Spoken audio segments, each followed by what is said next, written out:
Zaxby's Sensation Salad is so much more than a plain old salad.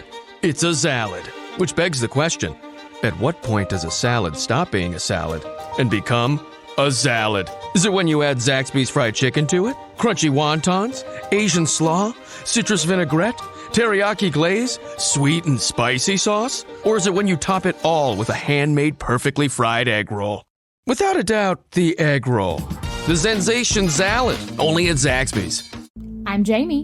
And I'm Presley. And this is Pining, a podcast about some of Southwest Georgia's biggest mysteries. So, for those of you who have never listened to Pining before, we on this podcast typically cover unsolved cases, but this episode might be an exception in a way because even though the murders of teenage girls Valerie Sellers, Tanya Nix, and Wanda Faye Reddick of Richland, Georgia have never been solved, another series of murders and advancements in DNA technology could hold the answers that 5 South Georgia families have been waiting on for decades. I want to hear, Presley, if you have any prior knowledge of these murders in Richland. I know you have family that are kind of in that area. You're from Southwest Georgia. What do you recall just right offhand about these particular cases?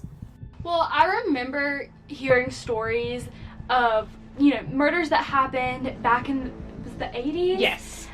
In Richland, and I have family over that way that have, briefly touched on it, but prior to us really talking about it, I really didn't have much knowledge. Okay, so that's fair. And honestly, I would not have known about this case either had I not had a personal connection to one of the victims in this case. Once I looked at her case, I realized it's a bigger web of several murders that happened in Richland in the 80s. And I think for people that maybe have never been to Richland, they might not understand just how much this probably shook up that area, considering there was, 2,000 people there maybe in the 80s? Yeah, it's tiny, it's rural, and everybody knows everybody. I mean, I feel like that is the case in many of our South Georgia communities. So when it's, somebody that you know or family or friends, it really touches everyone. Yeah, for sure. Speaking of that, and speaking of just, people living in Richland at the time, one of those people was 14-year-old Tanya Nix. I want to tell you a little bit more about her, about the person she was, because she is likely the first victim in this series of murders. I'm going to try to tell you this in a chronological order, but it is a little bit difficult because, one, I did not have much law enforcement cooperation for this story, so the majority of the information I have came from newspapers from the time. So I tried to string them all together, and basically what they line out is that Tanya Nix went missing in June of 1981 while riding her motorbike after just eating a Sunday lunch with her family after church. And so even though she is considered the first victim in this case, she was not found until about 6 months after the second victim of this case was killed. So I want to just be clear on that timeline. Tanya went missing and was likely killed first, but her body was found second. Does that make sense? Yes. Okay, so let me tell you about who Tanya Noel Nix was. This all comes from the Columbus Inquirer, which is the local paper, obviously, from Columbus, Georgia. So Tanya Noel Nix was born in July of 1966. She was not from Richland. She was from Charleston, South Carolina, and her parents were Mr. and Mrs. Grady Nix of Richland. She was a student at Tri-County High School in Marion County and a member of Enterprise Baptist Church, and this is all according to her obituary. According to reports, also from all of the local newspapers that I was able to find, Tanya went missing in June of 1981 after going for a ride on her motorbike after a Sunday lunch. And her dad believes that while on that ride, she must have run out of gas. And so, Presley, I have a direct quote from Grady, the dad, that was in the UPI, the United Press Institute. They compile a lot of older newspapers. And so I was going to have you read what he said about the search for Tanya. We searched. We had a large search, but we found nothing. The law enforcement officials said she ran away. I knew she didn't run away, but they wouldn't believe it. It was like she had vanished into thin air. Someone had to force her into a car. She wouldn't have gotten into a car with anyone. She was a good girl. I think it is someone right here in the county. Someone very sick, said Nix. While Tanya was still missing, another teenage girl would go missing from the Richland area.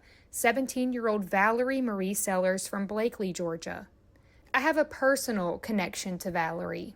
Her and my dad were in the same graduating class. They were friends for a long time. Gone to see a movie. They were just like casual friends. But that's how I heard about Valerie. Just one day my dad told me her story, and I was probably about 13 at the time. And I should have known I was going to be an investigative reporter or podcaster then, because I literally started eating, living, breathing this case, reading all the old newspaper articles I could find about it. This is from the Early County newspaper, who wrote up just a little article about who Valerie was after her death. So it said 17-year-old Valerie Marie Sellers was from Blakely and the daughter of Mr. and Mrs. William Sellers. She was a senior at Early County High School, where she was treasurer of the BICA club, and she worked at Days Asphalt. And so just hearing these little details about her really just made me feel like I knew her, and I feel like I knew her anyway, just through the stories that my dad has told me about her. One, she was beautiful. I mean, just a strikingly beautiful girl.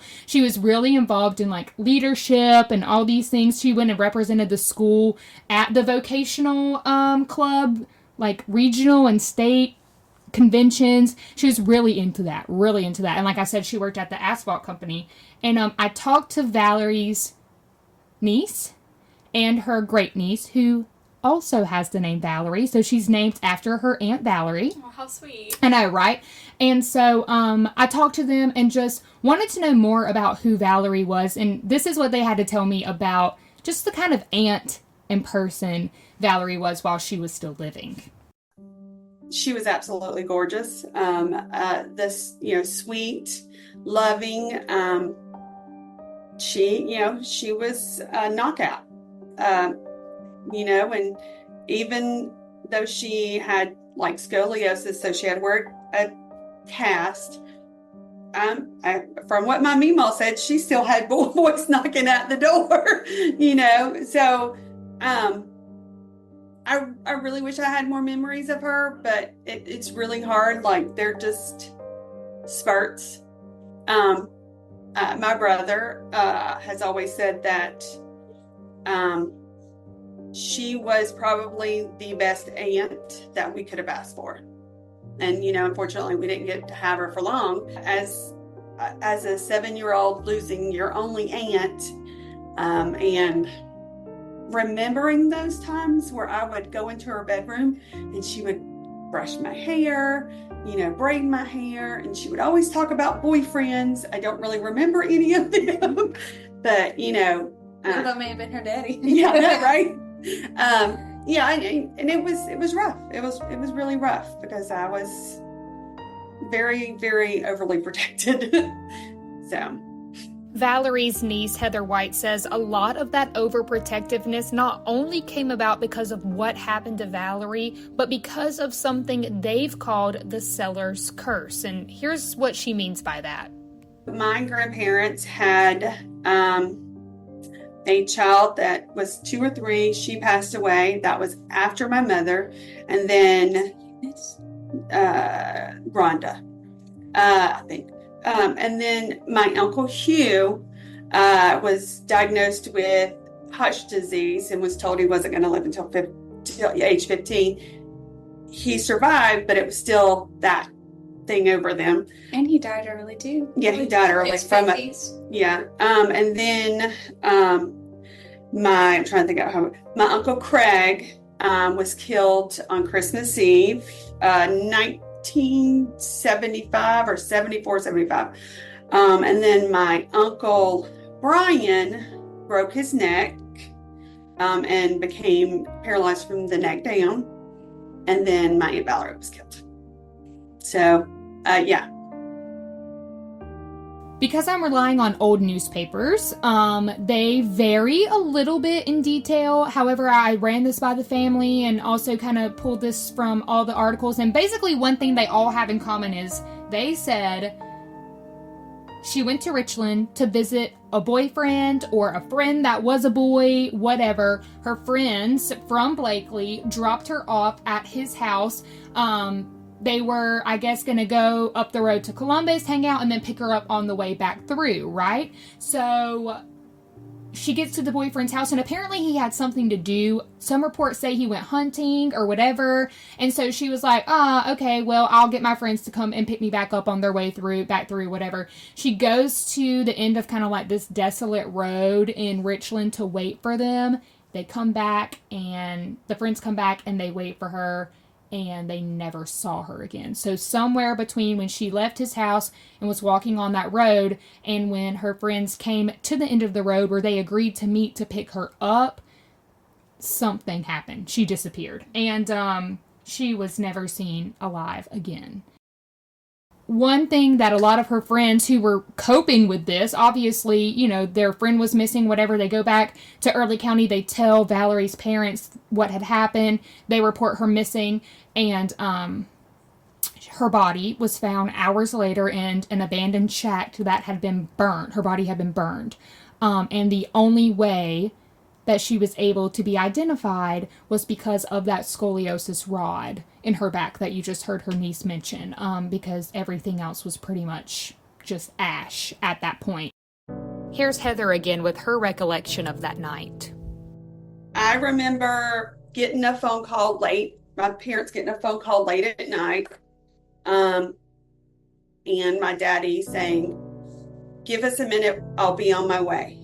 And then my mom, my dad, and me and my brother got in a car and went to my Mima's house. And then sometime after that was when they found out that she was killed. I didn't really realize the complexity of her murder until I was in my teenage years.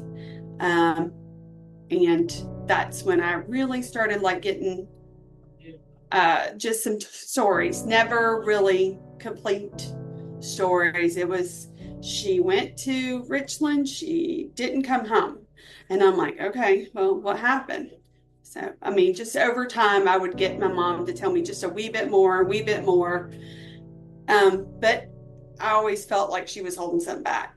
As Heather grew older, she started to research more about Valerie's case, even naming her own daughter Valerie as a tribute. I feel like I was pretty upfront with Valerie about Aunt Valerie. You were, but Grandma wasn't. The first time I remember hearing about her was I was 10. Yeah. And you said I had an aunt who was murdered. And Yeah. I remember you asked, I knew what that meant because we used to watch CSI together. So I Yeah. knew what that meant. And but it was no information about that. Yeah. It was just she was murdered when she was really young. And this is like she was walking by herself and this is what happened and stuff. But my grandma was always, I remember then going to go visit Grandma and asking her, "Hey, how did Aunt Valerie die? I know how she died." And because I was like 10, didn't know that would be a hurtful thing. And she went, "No, it was a car accident, hit by a drunk driver." Yeah, she was. Hit by a car accident, drunk driver.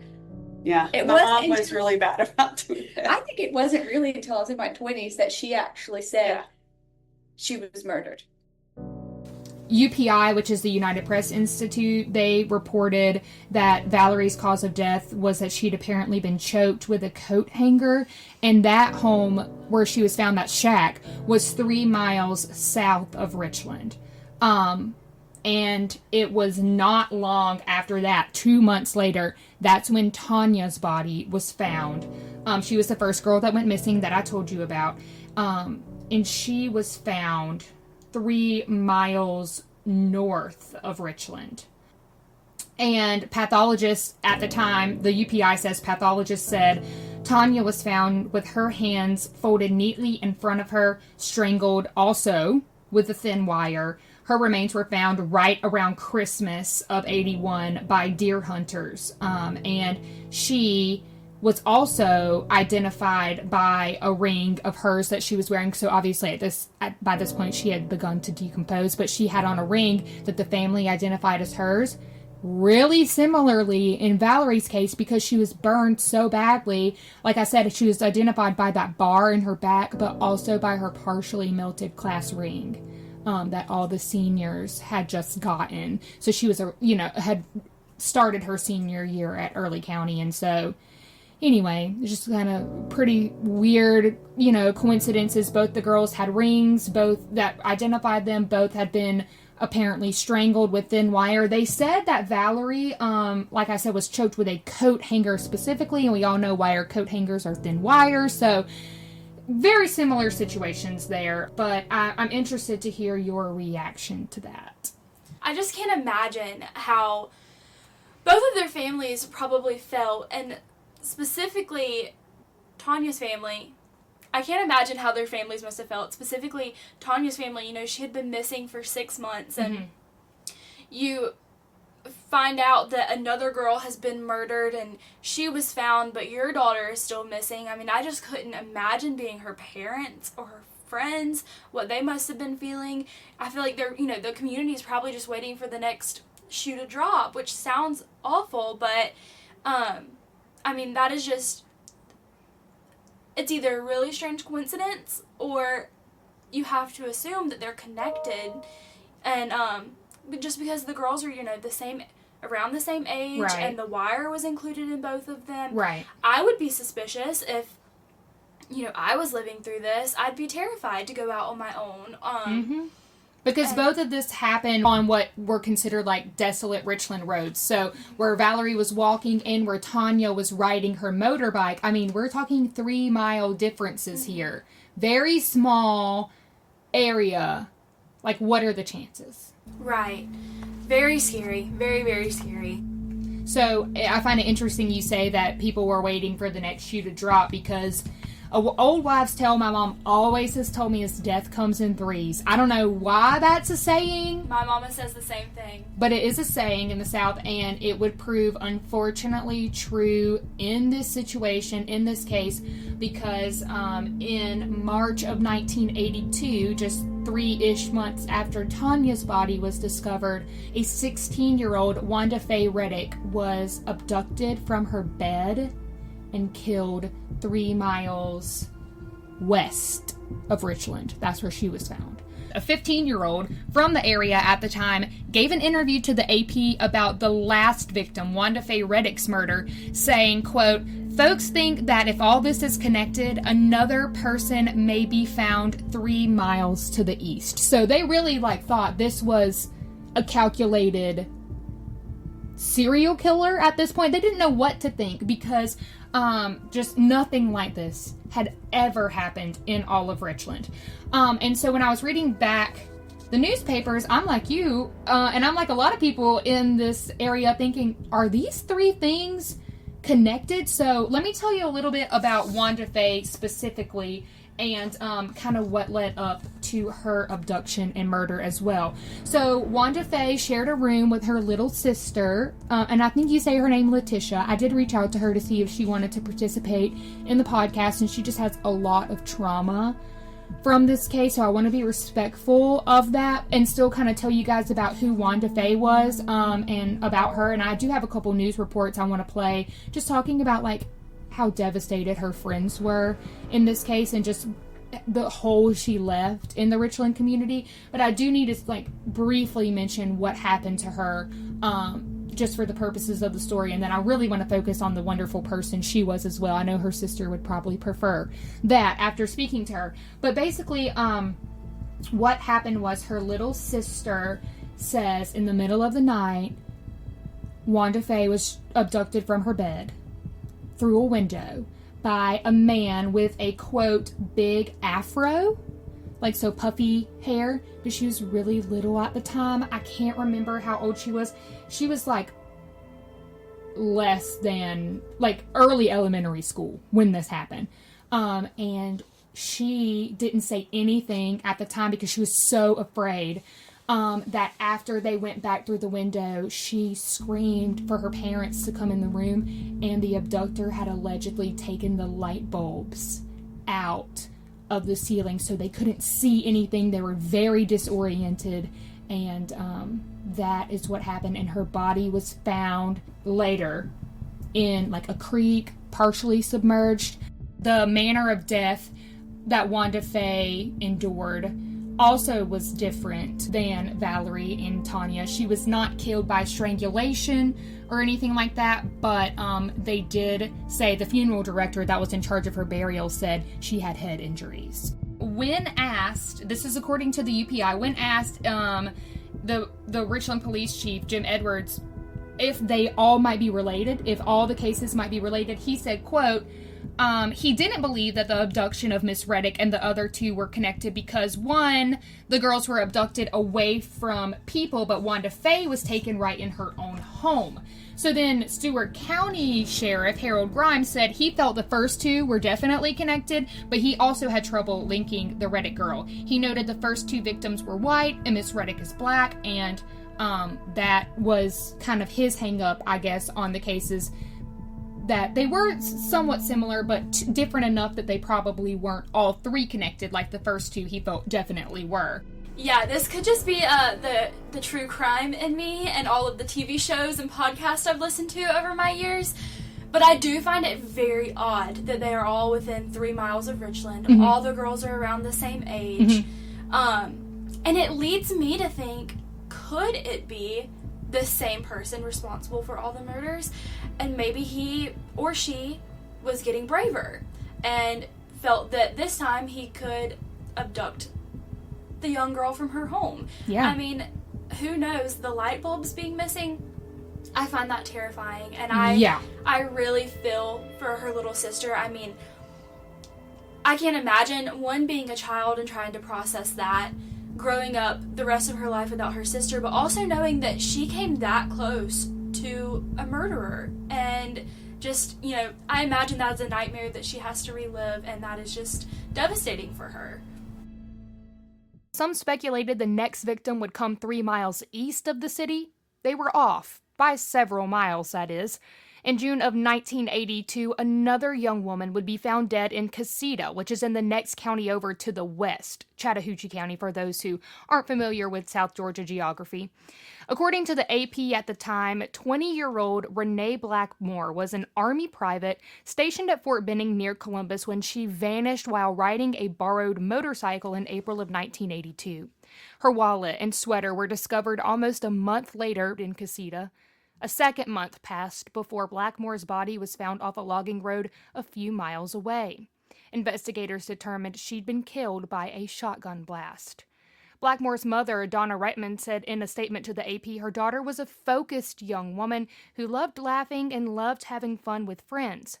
And for 40 years, Renee's mom would wonder what happened to her daughter. That is, until the GBI opened a cold case unit in 2020. Renee Blackmore's case was one of the first cases they took a look at again, and it paid off. Take a listen to this press conference, which was held about 2 years after that cold case was reopened by the GBI.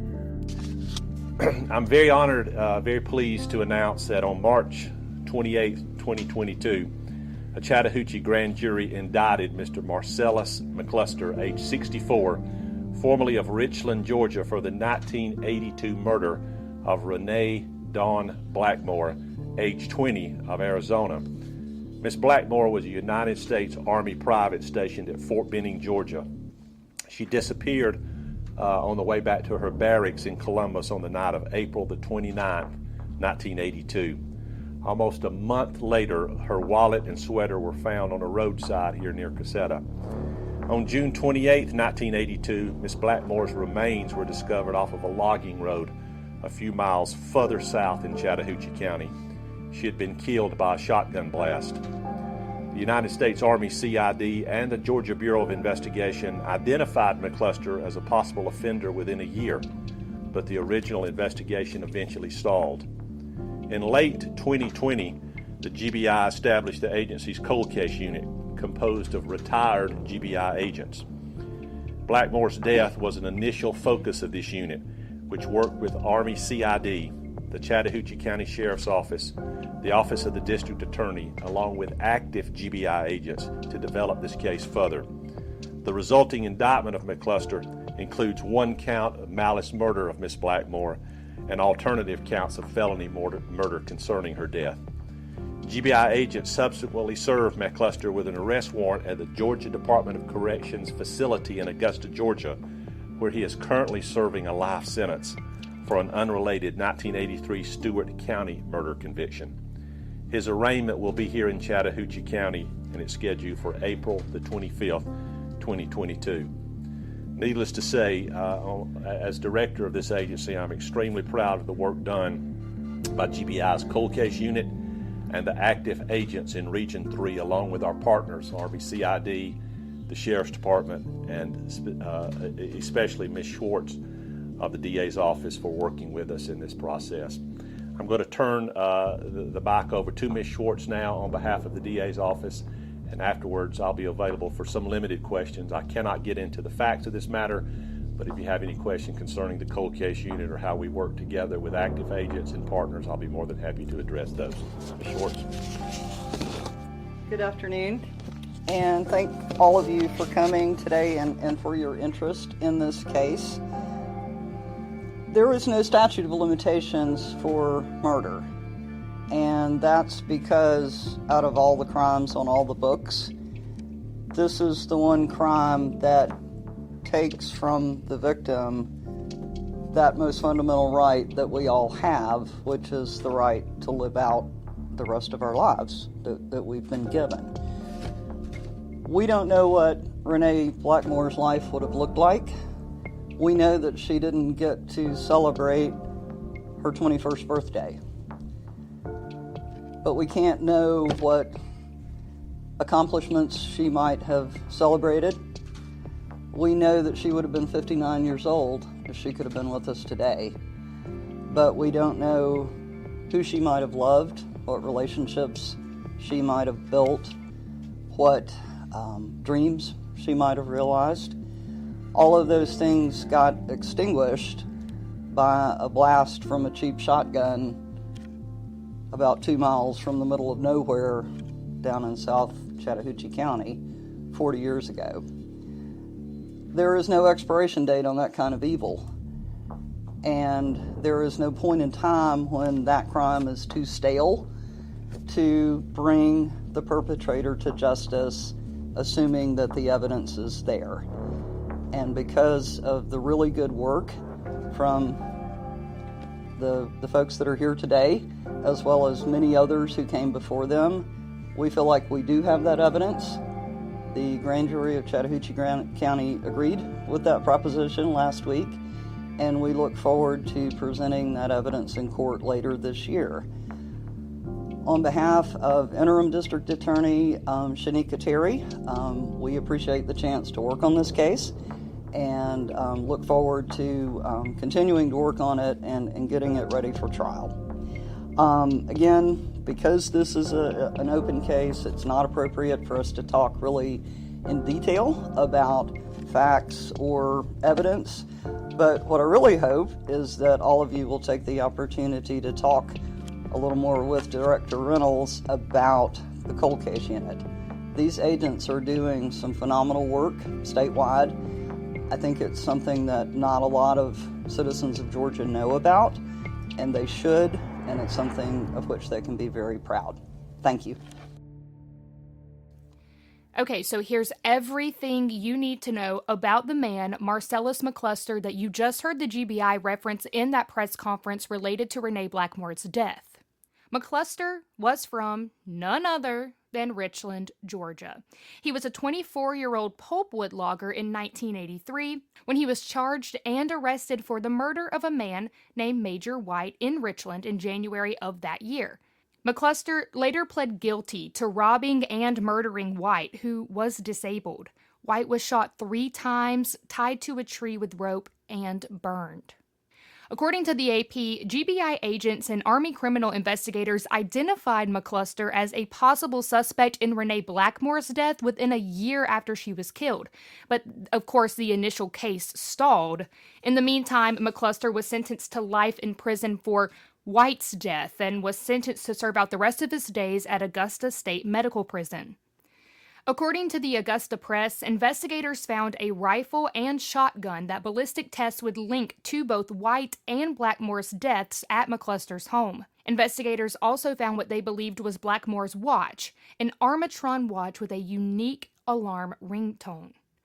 The Augusta Press also published that a search warrant affidavit filed in Richmond County, where that prison is located, noted there were fibers from Blackmore's sweater in the trunk of McCluster's car, and fibers from the car's carpet were found on Blackmore's sweater. In the early 1980s, DNA testing was in its infancy, and most evidence was comparison-based, like we just talked about, comparing those fibers from a car to a sweater and vice versa. The Augusta Press says that Richmond County search warrant also sought to take a DNA sample from McCluster to compare his DNA to a sample that could be taken off of Blackmore's wallet that they found, like I mentioned. Now, I tried to get a copy of that search warrant, but Richmond County Sheriff's Office said they were not able to provide it to me. They don't typically release those affidavits. I also reached out to the Augusta Press because from their writings, it seemed as if they had gotten the search warrant, but I also have not heard back from them about them potentially sending it to us so that I could look at it and independently verify some of the details in that particular search warrant. I also reached out to a DNA testing company called Othram. I've worked with them in the past on several other podcast episodes and news stories in general. And so they do a really specific type of DNA testing where you actually don't have to have a known sample from a suspect in order to connect them to the crime, because they're able to do so many things through genealogy now where they don't need a sample from the suspect. If anyone in that suspect's family has contributed DNA to like a 23andMe test site or somewhere like that, or they've committed a crime, they can actually take those samples and trace it back to who the potential suspect is. So definitely, there have been really drastic changes in DNA technology since the 1980s. And so the question I asked Othram was, could it be possible that DNA could be analyzed from Valerie, Tanya, and Wanda Faye's cases? And here's what she had to say specifically about Valerie's case, because it differs a little bit being that she had been burned.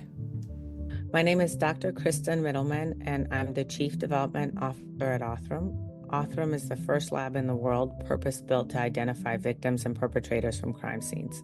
CODIS wasn't even used until the late 80s, 90s, so DNA testing wasn't even in play when most of these crimes happened. And then CODIS was the biggest thing to happen in DNA testing and forensics for decades and decades, and this is the next big thing to happen. This is the next type of testing.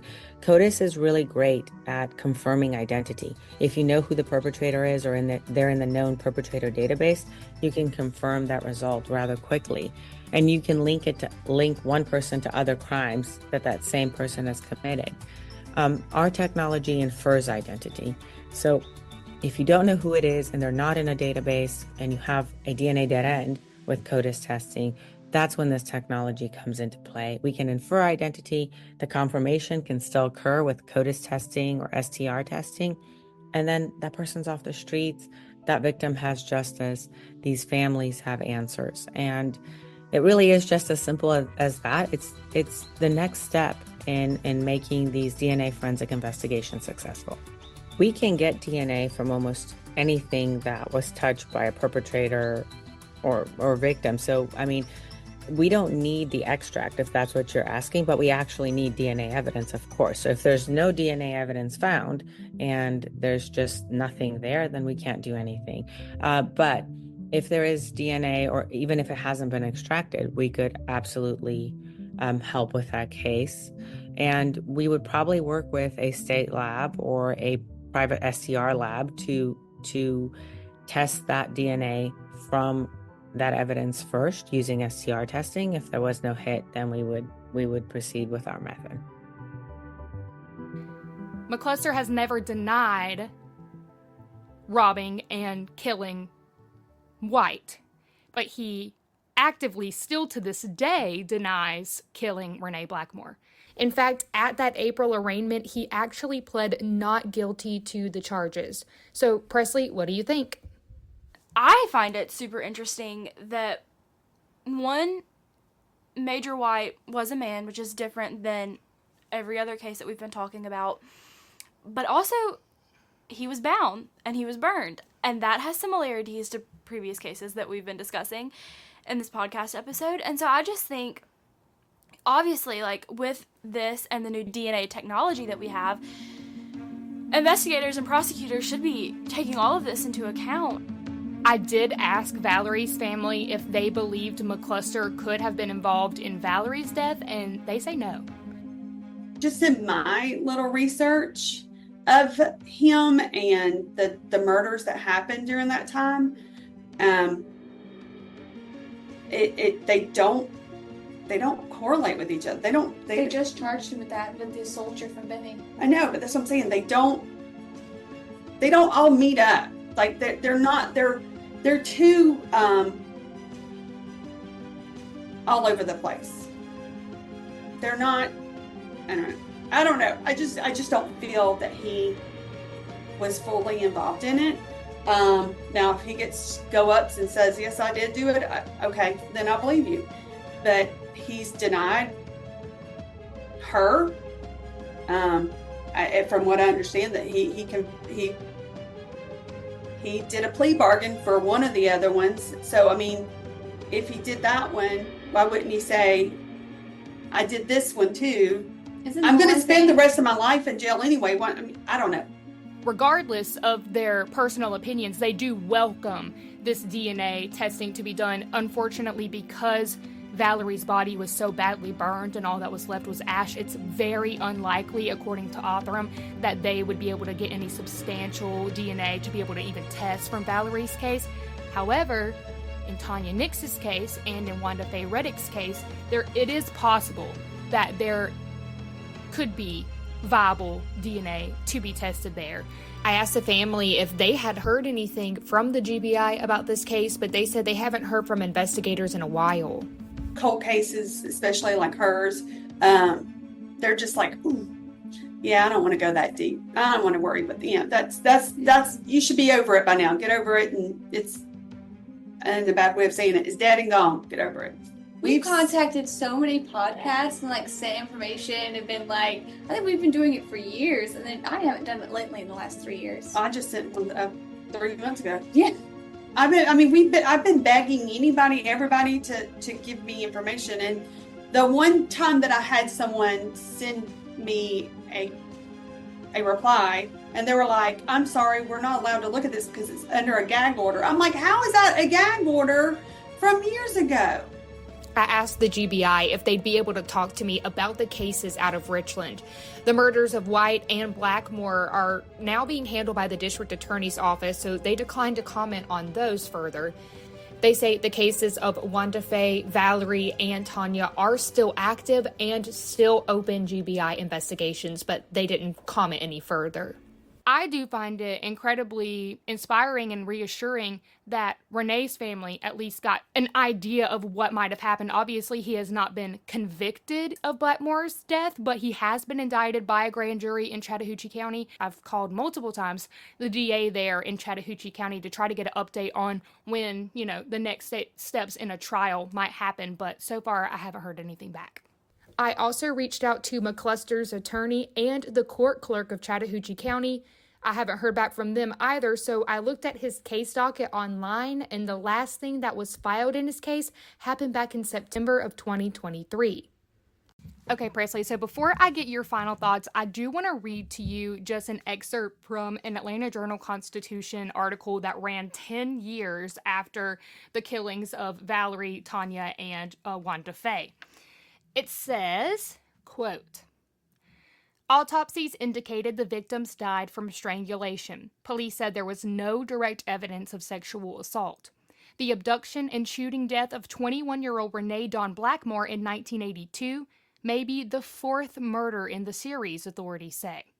The prime suspect in the killings, Marcellus McCluster, serving a life sentence for the 1983 slaying of Major White, a crippled Lumpkin man police say was shot, robbed, tied to a tree, and set on fire. Despite the similarity of the murders and the discovery of wire similar to that used to bind Tanya in his car, police were never able to build a solid case against McCluster. Stewart County Sheriff Bill House says there is, quote, still doubt in some minds that the 34-year-old former Pulpwood worker is the killer, but said, quote, but I feel like they've got the right man in jail, end quote. Kind of threw that wire piece in there at the end. We haven't talked about the fact that Marcellus McCluster allegedly, according to police, had wire similarly used in Tanya's case in his trunk. What do you think? I know that they have to have DNA evidence and they need more to prosecute. But I feel like we have enough that investigators should be pursuing this. And so I'm just really interested to see if, something lights a fire for them and maybe these cases start getting moved along some more. So one of the questions that popped in my mind was, why did the GBI cold case unit choose to kind of like expedite Renee's case, which happened after all of the other murders of the 3 girls in Richland? And the difference was, or from what I could tell from, reading about the way they prioritize these cases, are they do prioritize those where there is some type of other evidence that's not just circumstantial. So they knew they had the fibers that, that the comparison could be done there. They knew that he allegedly had in his possession a watch and a gun that matched ballistically with 2 of the murders, the Renee Blackmore case and the Major White case. So I guess maybe that's how they decided to pursue Renee's case first, because they had more of a case to build on.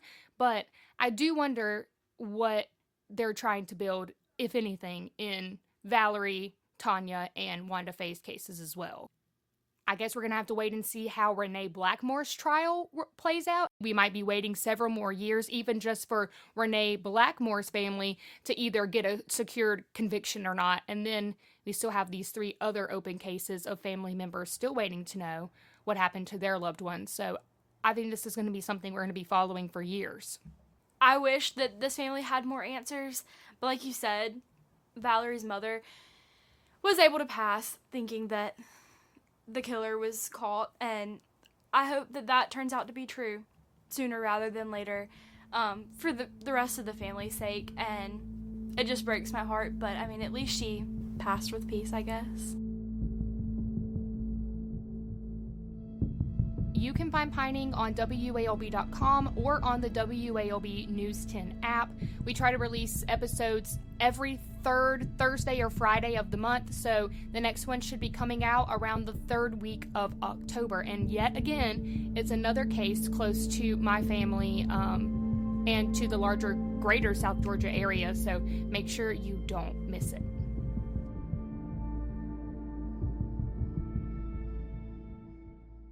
Zaxby's Sensation Salad is so much more than a plain old salad. It's a salad, which begs the question, at what point does a salad stop being a salad and become a salad? Is it when you add Zaxby's fried chicken to it? Crunchy wontons? Asian slaw? Citrus vinaigrette? Teriyaki glaze? Sweet and spicy sauce? Or is it when you top it all with a handmade perfectly fried egg roll? Without a doubt, the egg roll. The Sensation Salad, only at Zaxby's.